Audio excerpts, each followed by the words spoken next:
இப்போ வந்து ice cream challenge win பண்றோம். சிங்கம் களை இறங்கிருச்சு. இதுக்கும் 500 ரூபா பெட். நீ 500 ரூபா தரணும்.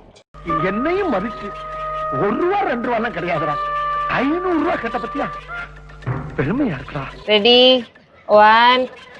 சரி மாட்டிக்கிட்ட பங்கு பிச்சிட்டீங்க. சரி.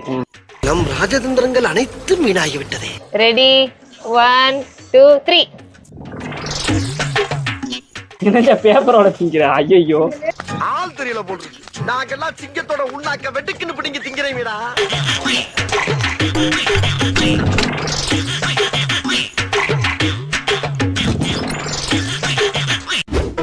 ஐயோ போச்சே. என்ன சைடுல ஒதுக்குறான்? குரங்கு மாதிரி கடைக்கு போய் வெளியில இருந்து போனோம். அவன் வச்சிருக்கிறது வயிறா வண்ணா சாலான்னு தெரியல. ஒத்துக்கிறேன். நீதான் ஜெயிச்சா.